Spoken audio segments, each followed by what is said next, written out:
The fence between them was 3 strands of barbed wire and 40 years of difference in luck. Odessa Winslow leaned on the top strand like it already belonged to her. It usually did. Most things around Fort Stockton did, one way or another. "Your children are starving," she said, "and I need a husband." Ezra Cantwell did not answer. He turned his hat once in his hands, slow, the brim gone soft from 3 seasons of Texas sun. He said nothing at all. Behind him, Toby stood with his shoulders too sharp under his shirt. June was 5, small enough that the wind off the plain seemed to lean on her instead of past her. She held her brother's sleeve with 2 fingers and watched the woman on the far side of the fence the way children watch weather they cannot yet name. Odessa did not soften the offer by repeating it. She was not a woman who repeated herself. She owned 11,000 acres of grass and cattle enough to shame 3 counties. She had buried a father. She had outlasted every man in the county who told her a rancher's daughter belonged in a kitchen, not a ledger book. And she had ridden 4 miles alone at dusk to stand at a poor man's fence and ask him to marry her before supper. That last part did not fit. A woman with everything does not come asking a man with nothing, not unless the nothing is exactly what she needs. "I don't have a ring," Ezra said finally. It was the only true thing he could think to say. He'd sold the last one, his wife's, 11 months back, for flour, for a doctor who came too late anyway. "I didn't ask for a ring," Odessa said. "I asked for a husband. There's a difference. You already know it." The gold of the evening lay flat and heavy across the grass, the kind of light that made even a hard woman look, for one unfair moment, like someone who might be gentle if the world let her. It did not let her. Ezra had heard enough about Odessa Winslow to know that gentleness was a currency she'd stopped spending the day her father's will was read. Nobody in Pecos County, himself included, knew yet exactly what that will had cost her. He looked past her, out at the herd moving slow and dark against the last of the light. It was worth more than every dollar he'd ever held in his 2 hands together. Then he looked at his children. There's a kind of hunger that has nothing to do with an empty table. The hunger to be needed by someone who could have anyone at all. If you've ever taken a bargain because pride cost more than you could afford that week, you already know exactly how Ezra Cantwell felt, standing at that fence. "Why me?" he asked. It was the only question that mattered. She did not answer it. "Because you need something I have," Odessa said, "and I need something you'll do without asking why." She said it flat, like a woman reading numbers off a ledger, but her hand, Ezra noticed, though he would not have said he was looking for it, had gone tight around the fence wire, tight enough to whiten the knuckles. Then she caught herself and let go. Toby spoke up in the plain way of an 8-year-old who had not yet learned to fear powerful women. "Are you rich?" "I am," Odessa said. "Then why do you need my paw?" She looked at the boy a long moment, longer than she had looked at Ezra the whole conversation. Something moved behind her eyes and closed itself off again before it could be read. "That," she said, "is between your father and me." The wind picked up off the flats, carrying dust and the smell of grass gone dry under a sun that hadn't broken in 3 weeks. Nobody spoke. It was the kind of quiet a poor man learns to fear. Silence from a rich woman usually means the price is about to go up, not down. Dust settled fine and pale on Ezra's boots. It was the same dust that had settled on his wife's grave marker not 4 miles from where they stood. It never seemed to wash off, that dust. It just changed whose boots it was on. "There's a house," Odessa said at last. "A good one. Food enough that your boy stops looking at my herd like he's counting how many steaks are walking around in it. Your girl gets shoes before winter, not after. In return, you stand beside me at the courthouse inside 2 weeks. You don't ask me why, and you don't tell anyone in this county what the arrangement is, because it isn't anyone's business but mine." She paused. "That's the whole of it. I won't dress it up prettier than it is." The whole county already knew about the children. Ezra had heard it in the mercantile in careful voices meant to sound like sympathy. How the widower Cantwell's boy had taken to picking through the leftovers behind the church suppers. How the girl had gone quiet in a way that worried the school teacher more than crying ever would. Ezra turned the hat again, once, twice. He thought of his wife, gone less than a year, and how she'd have looked at a deal like this, probably with more sense than he had left in him. He thought of the last of the flour. It wouldn't see them through the month, even stretched thin as paper. "And if I say no?" he asked. "Then I ride to the next fence," Odessa said without cruelty, which somehow made it worse. "There's always a next fence, Mr. Cantwell. I came to yours first because you're the only man in this county poor enough to need me more than you'd resent me for it. That's not an insult. It's the most honest thing I've said to a man in 3 years." She turned her horse before he could answer.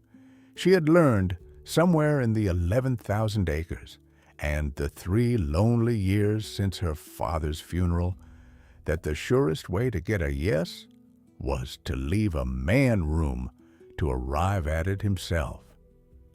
Ezra stood at the fence long after the sound of her horse had thinned into the evening. Toby watched him with the patience of a boy who had learned not to ask twice. June, still holding her brother's sleeve, finally let go of it. She slipped her small hand into her father's instead, and it was that, not the acres, not the food, not even the shame of it, that decided him. He did not say yes out loud. He didn't have to. Some answers are given by a hand that reaches down without being asked and closes around a child's fingers and does not let go. The lawyer rode into the yard before the frost had burned off the grass 2 days after the fence, with papers already drawn and the blank lines already numbered for a signature. He wore town boots, clean enough that they had plainly never crossed a corral. He did not introduce himself to Ezra. He confirmed him instead, checking the name against a name already written down. "Cantwell," he said. "Not a question." "That's right. Elias Bracken, I drew the settlement." He held out a leather case, heavy with folded paper, and did not offer his hand. Ezra had expected weeks, a courthouse date set for some ordinary Tuesday a month off. Bands read twice from the pulpit, a dress let out at the waist. Time enough for a man's pride to catch up with his circumstances. Instead, there was a wagon already loaded with 2 witnesses from town, a preacher's letter of consent, folded inside Bracken's case, a date circled in ink, 11 days out. 11 days. Ezra turned the number over the way he'd once turned a stone that didn't sit right in a riverbed. Not wrong exactly, just too smooth for something that should have had rough edges. "You work fast," he said. "I work for Mrs. Winslow," Bracken said, which was not an answer, and both men understood it was meant to be the only one he'd give. By noon, the papers were signed at the kitchen table. Odessa's hand moved across each line without pause, as if she'd rehearsed the signature in her head 100 times before it ever touched ink. Ezra signed slower. His hand still remembered a different kind of paper. The register at the fort. Reports nobody read twice. He set down the pen. Odessa's other hand had gone to her throat, and she did not seem to know it. 2 fingers pressed flat against something under the collar of her dress. A thin chain, a small key no bigger than a thumbnail, resting just above the top button. She caught him looking and let her hand fall. "Cold in here," she said. The stove was going. The room was not cold at all. He did not ask about the key. A man learned, riding the line for the Rangers, which questions bought him trouble and which bought him nothing. This one, he judged, would buy him nothing yet. He marked it anyway, the way he marked a track in soft ground, not urgent, not forgotten. Bracken left before dark. Ledger closed. Fee paid in advance by a woman who did not haggle. The witnesses signed and rode off talking low to each other, the kind of talk that would be all over the mercantile by Sunday. Ezra stood a long moment at the window after the dust settled. He watched the last of the wagon shrink toward town. A wedding built this fast, he thought, had the shape of something being outrun. He did not say so. There was supper to get to the table. 2 children who had not eaten meat 2 days running, not in longer than either of them could say. Toby ate slow at first, watching the plate like it might be taken back before he finished it. Then he stopped watching it. June fell asleep before the dishes were cleared, cheek against the rough pine. One fist stayed closed around a heel of bread she meant to save for morning. Nobody had ever needed to teach her that. Odessa watched the boy eat and said nothing about it. Her jaw stayed tight in a way Ezra was learning meant something was costing her quietly that she had no plan to name out loud. The heat did not break that week. It sat over the ranch like something waiting to be paid. Grass browned early along the fence lines. The stock tank dropped an inch a day, and the men who worked the herd stopped talking by noon and just worked, the way cattle stopped moving except to find shade. Even the wind, when it came, brought no relief, only more dust, fine and pale, settling into the folds of everything. The days between filled themselves the way work always does, whether a man's mind is settled or not. Ezra mended fence nobody had asked him to mend. He broke a colt Odessa said wasn't worth the trouble. He proved her wrong before supper. It was the first time he saw her laugh. Short, startled out of her, gone almost before it landed, as though she'd spent something she'd meant to keep in reserve. He asked her once, over coffee gone lukewarm between them, why 11 days? Why not 12? Why not the ordinary slowness a marriage was owed? Because 11 is what we have, Odessa said, not looking up from the ledger open in front of her. Have till when? She turned a page that didn't need turning. Till it stops mattering whether you ask me that. It was not an answer. Ezra had spent 4 years reading men who wouldn't answer straight. Bank clerks, horse thieves, a general or two. He knew the shape of someone deciding in real time how much truth a stranger had earned. He let it go, for now. He woke past midnight to the creak of the porch step. His feet found the floor before he'd finished waking. An old habit, the kind a decade of light sleep leaves in a man. Through the gap in the curtain, he saw 2 shapes in the yard. A lantern turned low. Odessa in her nightdress, a shawl thrown crooked over her shoulders. Silas Boone, her foreman, standing close, close enough that whatever passed between them wasn't meant to carry past the porch rail. It carried anyway in pieces, the way words do on a still night. Can't hold the county off past the deadline, ma'am. Not if Pemberton gets wind. I know what I can't do, Silas. I don't need it counted for me. And if the marriage don't record proper before, it will. Ezra stood very still at the window, one hand flat against the cold log wall. Two things settled into him at once. He had just heard the first word of this arrangement that hadn't been meant for him, and a woman who never repeated herself had said the same two words twice in 1 week. It will, like she was convincing herself of it as much as anyone listening. The word Boone hadn't finished saying sat in Ezra's chest like a stone he'd swallowed whole. Deadline. He did not know yet what it meant, or what it was measured against, or why a woman who owned 11,000 acres would ride to a poor man's fence at dusk over it. He knew only that he had married into it 3 days early, out of a hunger that had nothing to do with the word at all. Come morning, he intended to find out exactly what he'd agreed to. Morning came thin and gray, and Ezra carried his question to the kitchen with him, meaning to ask it before the coffee finished boiling. He never got the chance. Odessa was already at the table, ledger open, pencil moving down a column of numbers with the same flat patience she gave everything else that owed her an answer. She did not look up. "There's fence needs mending on the north line," she said.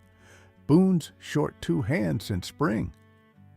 "Odessa, north line," she said again, and turned a page.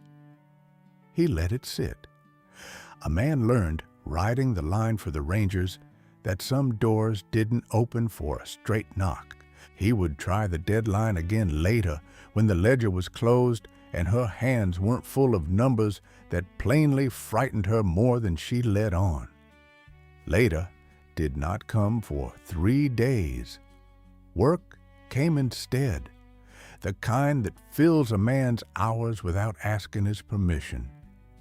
Toby stopped counting the beef on his plate before he ate it. That was the first change Ezra noticed, and the one that mattered most. The boy slept through the night now, no longer waking at odd hours to check that supper hadn't been a dream someone would take back before morning. June had stopped holding her brother's sleeve when she walked. She held nothing now but whatever was in front of her, a barn cat, a bucket once gravely, the reins of a mare twice her size. Odessa taught Toby to rope on a Tuesday out by the corral, with a patience Ezra hadn't expected from a woman who ran 11,000 acres like a general running a siege. She did not soften her instructions for his age.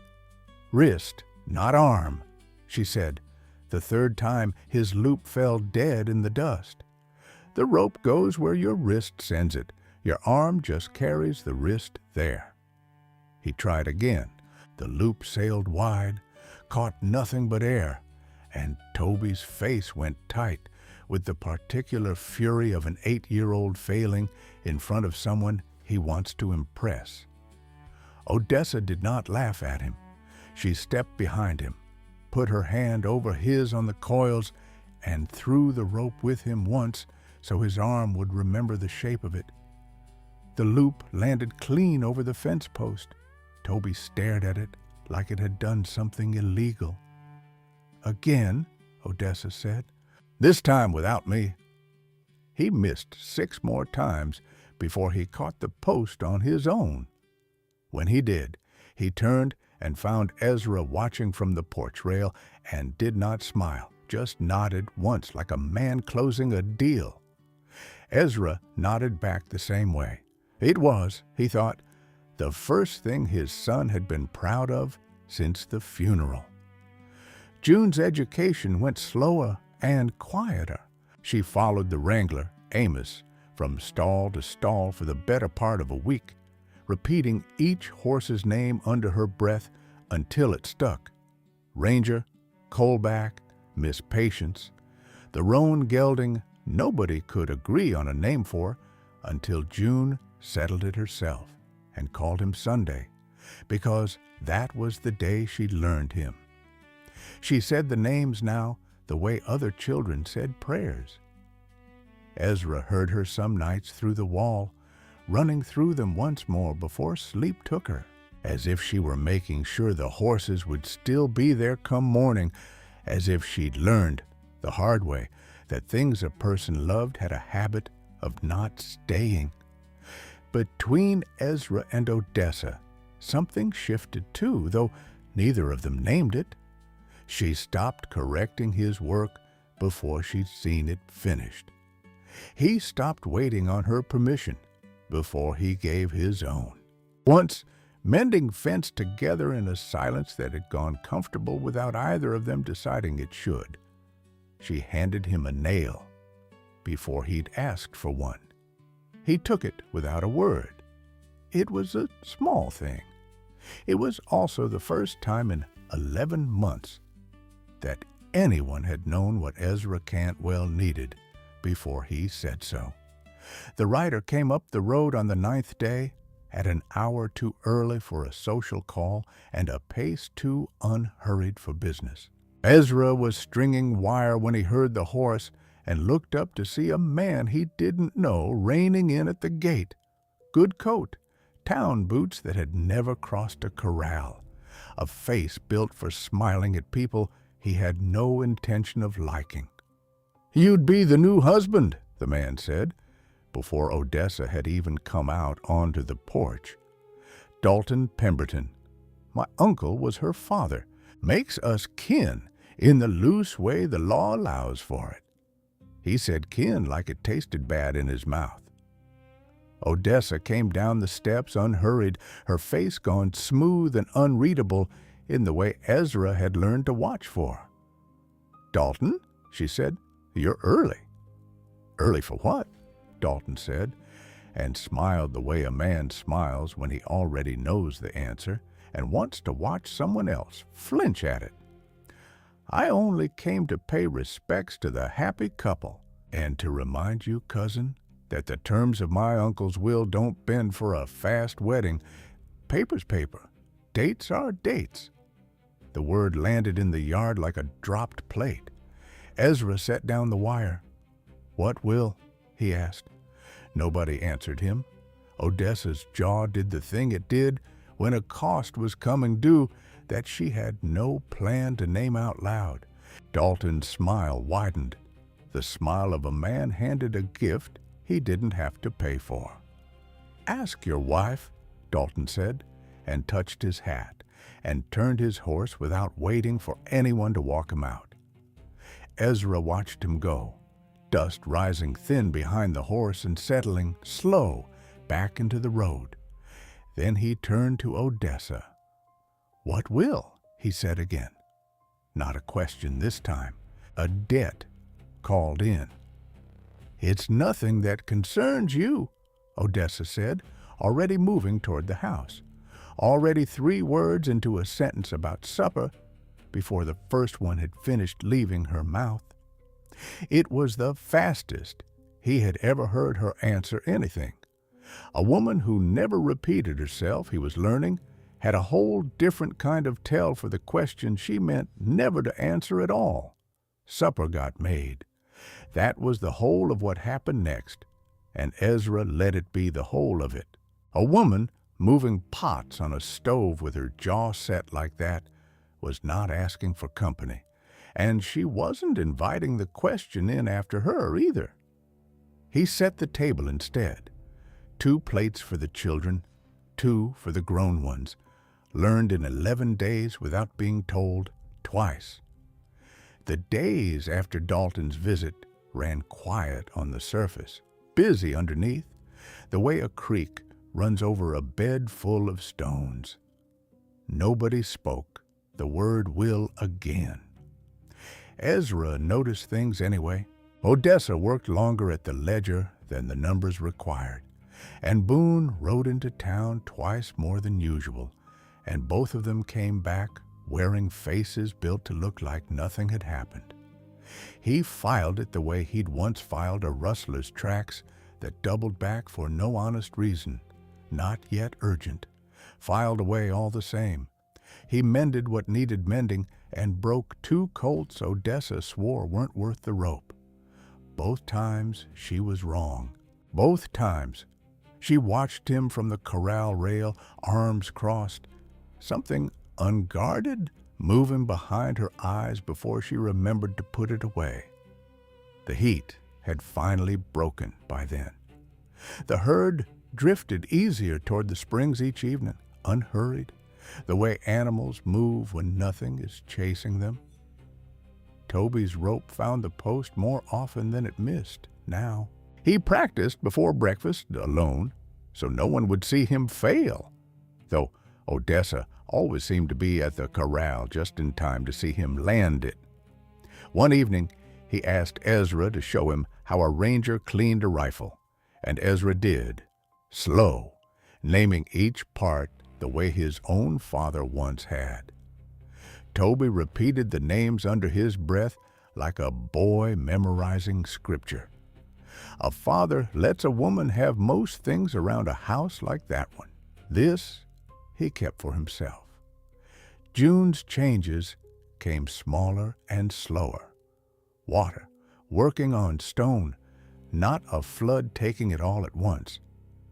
She stopped flinching at raised voices in the yard. She started leaving her shoes by the door at night instead of sleeping in them, a habit Ezra hadn't known she had until it stopped.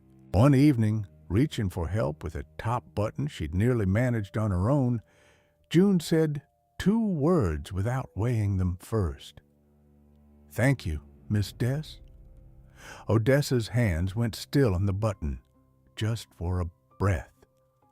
Then they finished the work, careful, as if the wrong pressure might undo something more than a button.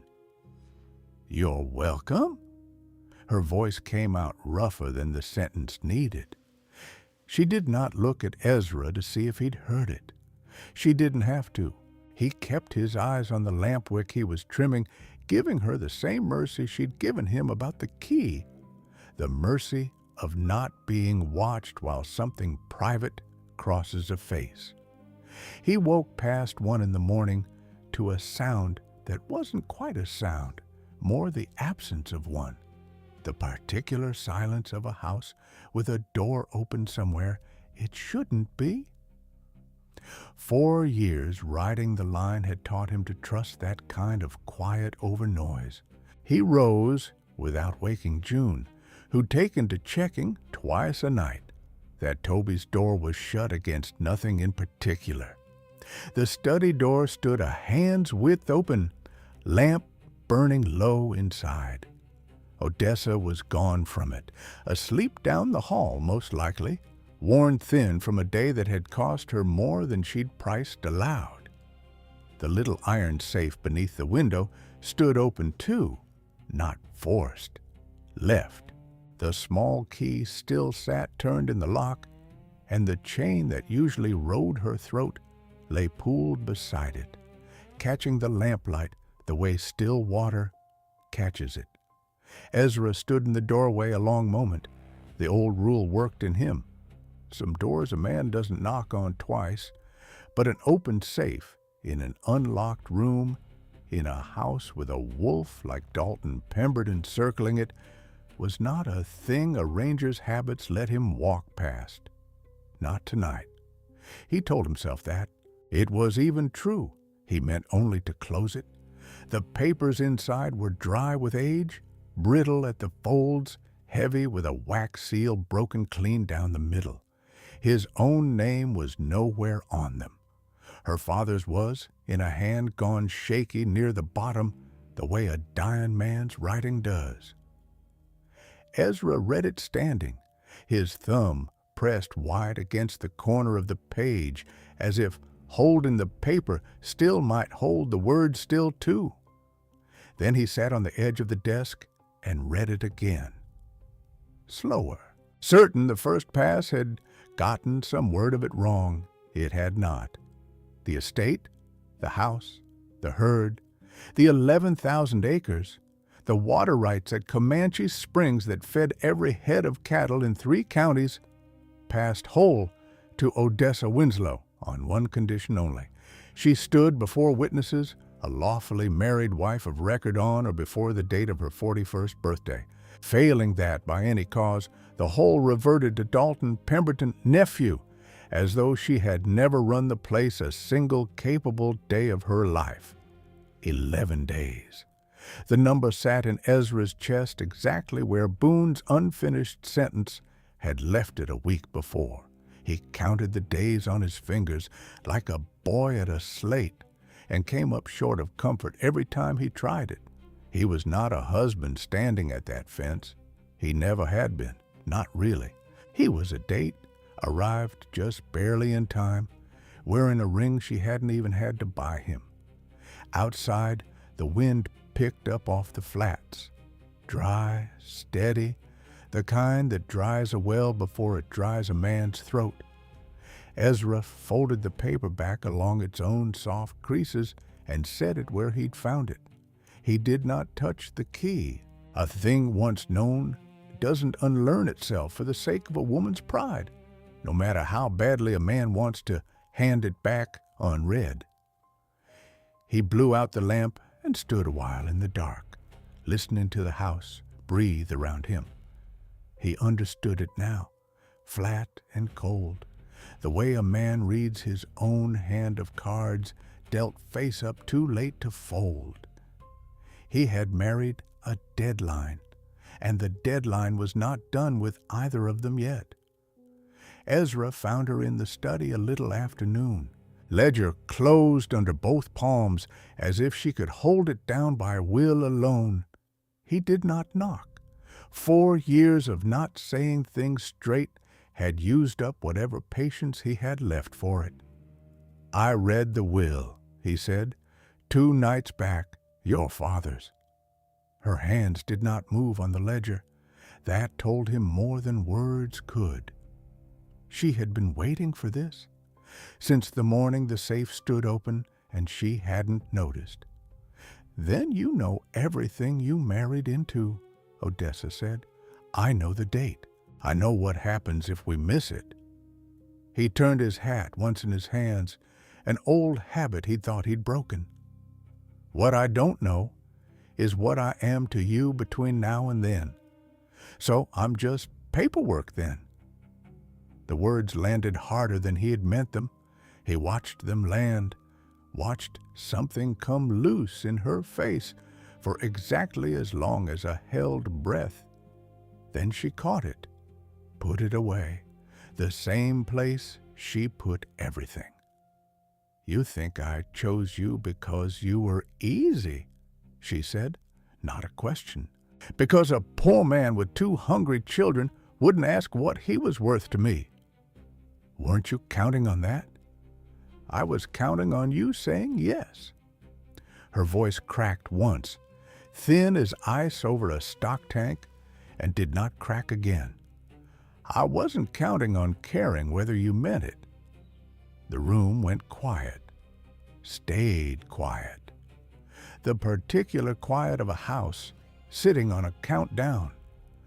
Odessa crossed to the window and stood with her back to him, watching nothing in the yard worth watching. When she spoke again, her voice had gone somewhere younger. "My father wrote that clause the week I turned 38, long after anyone honest would have called a husband sensible for me. He wrote it after I ran this ranch through 2 droughts and a bank panic without losing an acre. After the whole county came around to calling me capable, out loud, where he could hear it." 2 fingers touched the base of her throat. An old habit, finding a key that wasn't there anymore. Boone kept it locked in the safe most days now, at her own order. That's when he decided I needed a man's name next to mine to keep what I'd already proven I could keep alone. That's not protection, Ezra said. That's an insult with a ribbon tied on it. That's what a dying man does when he can't admit his daughter did what he never trusted her to do. She turned from the window, eyes dry. Somehow that made it worse than tears. He used to say land doesn't answer to whoever's name sits on the deed.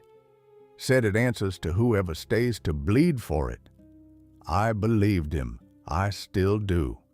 He just forgot to write his own words into the one paper that decides who gets to stay. Ezra let that sit a moment.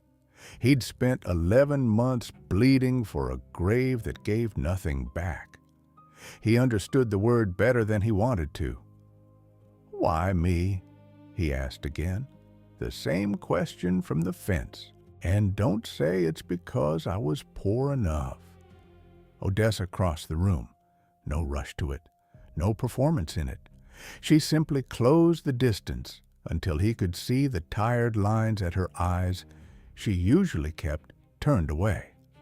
Because you rode 4 years for the Rangers, protecting people who never once could pay you back for it. A man built like that doesn't marry a deadline, even if that's how it started. Her hand found his sleeve, not his hand. She wasn't ready to give that much yet. He didn't reach for it either. I'm asking if you'd stay for 11 days and 11,000 acres. I'm asking if you'd stay if there weren't a single acre in it. He thought of June's fist closing around his fingers at the fence, of Toby's loop landing clean on a post for the first time in his life. He thought of his wife, 11 months in the ground, found without shame that missing her and choosing this had stopped being two things fighting each other. I'd stay, he said. It was the truest thing he'd told her since the wedding. Neither of them said the word that belonged after it. Words in Pecos County cost too dear to hand over before a man was certain he could pay the whole of them. He reached instead, took the hand that had settled on his sleeve, closed his fingers around it, careful, like something he meant to go on holding. Odessa let him. Her fingers were rough, ledger work and rope burn both, nothing soft about them. He decided that suited her better than soft ever could have. Supper ran quiet that night, warmer than it had any right to be, in a house sitting on a countdown. Toby talked through most of it about a Mustang Boone had spotted along the north fence. He described its color 4 different ways before settling on sort of like coffee, but mad about it. June laughed so hard she had to be patted on the back. Odessa laughed with her, the short, startled kind Ezra had only heard once before, out by the corral, the day he broke a colt she'd sworn wasn't worth the trouble. It came easier this time. He noticed that. He noticed, too, that nobody looked at the empty chair where a lawyer's papers had once sat like a 5th guest. Boone rode in past dark, later than his habit, dust still on him from the road to town. He didn't come up to the porch. He waited at the corral fence instead, until Ezra noticed him standing there alone. "County Land Office," Boone said low, one glance at the lit window where Odessa sat with the children. Riding back from the feed store near 10 o'clock, I passed by the square, saw one of the men who runs errands for Pemberton coming out the side door. Recorder's door. No decent hour for a man to have business in a county office he don't work in. Ezra looked down the dark road toward town, where nothing moved now but dust settling back into itself. "Whose man?" he asked. "Not Pemberton's," Boone said. "Not on paper anyway. That door belongs to the clerk." Boone's report sat between them all through breakfast, unspoken, heavy as a plate nobody touched, Ezra turned the sentence over 3 times and found nothing better inside it than what Boone had already said out loud. A man visiting the recorder's own office after dark on nobody's books was not a coincidence, not to a ranger's instincts. They rode into Fort Stockton anyway that Saturday, same as every Saturday. Flour running low, a house that had stopped pretending it didn't need the town to notice it stopping. Odessa dressed careful that morning. Before she left the study, she opened the little iron safe herself. First time in 11 days. Took the small key from where Boone had locked it away at her own order and hung the chain back around her throat. She didn't explain it. He didn't ask. Whatever she needed it for that day, she'd earned the right to want it without giving her reasons. The square was fuller than market day usually drew it. Wagons 2 deep along the rail, women in their good bonnets. A crowd already gathered loose around the land office steps like something was expected there. Ezra felt it before he understood it, the particular quiet of a town that already knows the ending of a story it's about to watch performed. Dalton Pemberton stood on the top step, a folded paper in one gloved hand, patient, a man who had rehearsed patience. He waited until the wagon had stopped, until Toby and June had climbed down beside their mother before he spoke, loud enough to carry, soft enough to sound almost sorry about it. "I'd hoped I was wrong," he said. "I truly had." "Wrong about what, Dalton?" Odessa's voice held level. Her hand rose to her throat and closed around the key. "About the date." He unfolded the paper slow, 2 fingers only, and let the square lean in before he let it show.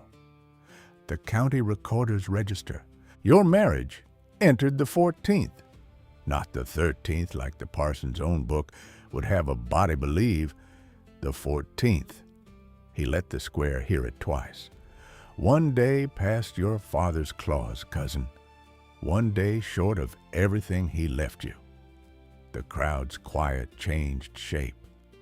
Ezra had heard that kind of silence before on a gallows road once, right before a rope did its work. He stepped level with Odessa, close enough their shoulders nearly touched, and said nothing yet.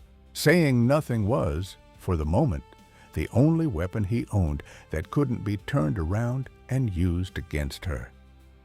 "You bought yourself a husband 11 days too late, ma'am," Dalton said, gentler now, crueler for it. "The county thanks you for your honesty in the attempt."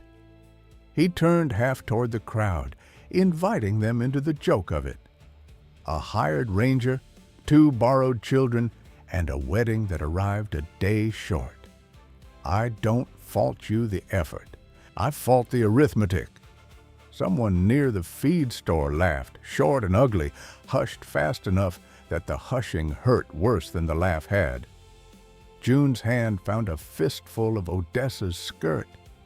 Toby stood very straight, the way a boy stands when he's decided crying is not a thing he'll do in a town square, whatever it costs him after. Ezra watched that, felt the anger in his chest slide past heat into something colder, far more useful. "Show me the register yourself," he said, first words he'd spoken since the steps. "Not your copy, the book." "Happy to," Dalton said. "Once the sheriff's finished walking your family off land that isn't yours to sit on past week's end, I'll file the transfer Monday. Generous of me, giving you the extra days." He folded the paper away, satisfied as a man closing a ledger that had finally balanced in his favor. "Nothing personal in it, Cantwell. You married the wrong Tuesday. That's all this ever was." Odessa's grip on the key had gone white at the knuckle. She didn't raise her voice. Land doesn't care whose signature came a day late, Dalton. It cares who stays and bleeds for it. You've never bled for an acre of this, not once. I won't need to, he said. The clerk already has. He tipped his hat to her, unhurried, and walked down into a crowd that parted for him the way crowds part for men who've just proven themselves right. Nobody in the square met her eyes, not on the whole walk back to the wagon. They rode home in a silence thick enough to chew. Odessa held both children close on the bench and said nothing the whole way. Her jaw set in the shape Ezra had learned meant grief working itself into something usable. Supper went uneaten, more than eaten that night. The children were put to bed early, without argument. The particular mercy that comes when even an 8-year-old can feel a house isn't safe to ask questions in yet. Past midnight, Ezra lay awake beside a wife who wasn't sleeping either. Both of them watching a ceiling neither could see. Somewhere past the second hour, past the third, something surfaced in him, old, half-buried. 4 years riding the border parishes before Fort Stockton ever learned his name. Every mission church out past the Pecos kept its own book of marriages, separate from any county recorder, older than most of the counties themselves, kept for a people the government's ledgers had never troubled to count. A book no clerk in Fort Stockton could touch, buy, or bury.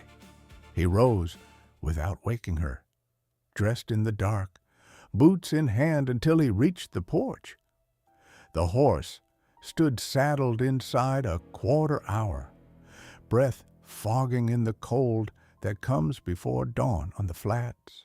He left no note. There wasn't time to explain a thing he wasn't certain of yet, only a direction. 11 days shrunk now to considerably fewer, and a church 3 days' hard ride from anyone who'd think to look for him there. 3 days out, the country turned to scrub and caliche. A man riding alone learns exactly how loud his own thinking can get. Ezra crossed dawn into dusk, dusk back into dawn again. 11 days of marriage, narrowed now to a number he would not say aloud. The mission stood low and white against a sky gone the color of a bruise healing, forgotten by every map but the one he still carried from 4 border riding years. The priest who kept it did not ask why a ranger without a badge wanted the marriage book. He asked only the date and the names, then went to fetch it. The courtesy one keeper of records gives another. The entry sat plain on the page, dated, witnessed, copied the same week Fort Stockton's own register had gone quietly wrong. 13th, not 14th. A hand that had never met Dalton Pemberton. In a book Dalton Pemberton had never known existed. Ezra did not sleep the ride home. He did not need to. A man carrying the one honest fact left in a dishonest county finds his own kind of rest in not stopping. He reached Fort Stockton at noon on the 11th day, dust to the knee, the paper wrapped inside his shirt where sweat couldn't reach it. The square stood full again, fuller even than the day Dalton had folded his lie open on the land office steps. Word had gone ahead of him. The eviction was set for that afternoon. Judge Percival Combs sat the circuit bench pulled onto the porch, robes dusty at the hem, a man who wanted this one over before supper. Dalton stood near the steps in a coat too fine for the heat, wearing the look of a man collecting on a debt he considered settled. He saw Ezra first. Whatever he'd expected riding back into that square, it plainly was not this. "Cantwell," he said, "I'd have thought you'd have the decency to be gone by now." Ezra did not answer him. He crossed to the judge instead and set the mission's register on the rail, open to the marked page. Careful. As a man laying down a hand, he'd only get to play once. "Judge Combs, before you sign anything." His voice carried level, not loud. It didn't need to be. This is the marriage book of the mission at San Ambrosio, kept separate from any county recorder since before this county had a name. Same date the parson here entered in his own book, the one Mr. Pemberton called unreliable 3 days back. The judge read it once, read it again, the way a careful man reads something about to cost somebody dearly. 13th, he said, half to himself. "Ask your recorder," Ezra said, "why his book says 14th. The square's quiet changed shape a second time that week. Odessa came through the crowd, children close at her sides. She did not speak. She did not need to. Her hand had already found the chain at her throat and closed around the key. The recorder was fetched and came pale before a single question touched him. Combs set the county's register beside the mission's, the 2 dates side by side under the same noon light. "Explain the difference," he said, "or I'll assume the worst one for you." The man's mouth opened twice before anything honest came out. What came eventually was a sum of money and a name. Not a large sum. A man's whole conscience had gone for less than a season's grazing lease. But it was enough, spoken shaking before a crowd expecting a different ending, to turn every head toward Dalton Pemberton. Dalton's face did the thing a gambler's face does when the last card turns over wrong. "This man is confused, Your Honor, frightened," and found no ground under it. The recorder was already naming amounts, already naming the side door, the hour, the Tuesday night a man had been seen leaving an office he had no business in. "Take him," the judge said. Dalton Pemberton went from the steps to the back of a wagon faster than it had taken him 3 days prior to unfold his lie in that same square. He did not go quietly. Few men do, once the lie that fed their confidence gets taken back. But he went. Judge Combs closed both registers, one atop the other. "The marriage stands," he said. "Recorded the 13th, as it always was. Whatever a bought man's hand tried to make of it after. The estate of the late Mr. Winslow passes to his daughter, lawfully wed inside the term of his will in full." He looked once at Odessa, something softening past the office he held. "I knew your father. He'd have been ashamed it took this county so long to believe you without a man beside you to swear it was true." Odessa did not cry in the square. She had done all her crying, Ezra suspected, years before this day, in rooms nobody had thought to watch. But her hand stayed at the key the whole ride home. They came back to the fence at evening, the same 3 strands of wire, the same slope of grass running gold toward a sun going down over 11,000 acres that had very nearly stopped belonging to her. Toby and June ran ahead into the herd the way children run when nobody has to tell them to be careful anymore, weaving between the slow-moving cattle, June's laugh carrying thin across the pasture, Toby coiling an imaginary rope out of pure, forgotten habit. Odessa stood at the same post where she'd once leaned like it already belonged to her. It did now, in every way a paper could make true what she'd already proven alone. She reached up and unclasped the chain from her throat. Slow, both hands, the way a woman undoes something worn so long her fingers have to relearn the motion. She hung it on the fence post itself, key catching the last gold light like something finally set down. Boone can keep the safe key in his own pocket from here on, she said. This one doesn't need locking away anymore. Nothing's counting the days on it now. Ezra came up beside her. Close enough, their shoulders found each other without either one arranging it. Your father had it right, he said. Land doesn't much care whose name gets carved into a deed. It only remembers who stayed and bled for it. He did. She watched the children a moment, small and loud and unafraid against the dark shapes of the herd. I used to think he meant the land owed something back to whoever worked it hardest. I think now it doesn't care what paper says you own it. It only knows who's still standing on it when the trouble comes. She looked at Ezra, not away from him, for the first time since the fence 3 weeks back. You were still standing. So were you. Neither said the other word yet. The one that had sat unclaimed between them since the night in the study. But her hand found his on the top wire and did not let go this time. A hand that stays can say a word plainer than any mouth still working up the nerve to try it. Would you have said yes to a marriage built on paper, trusting the truth underneath it might grow into something real before you'd ever seen proof it could? Tell me, before this gate closes for good, what would you have done, standing where Ezra Cantwell stood with 2 hungry children and nothing left to lose but his pride?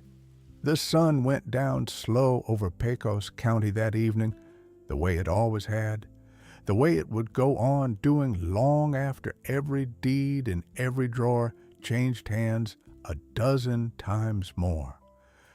But for once, nobody at that fence was counting anything at all. Not days, not acres, not debts owed or paid, just a family staying.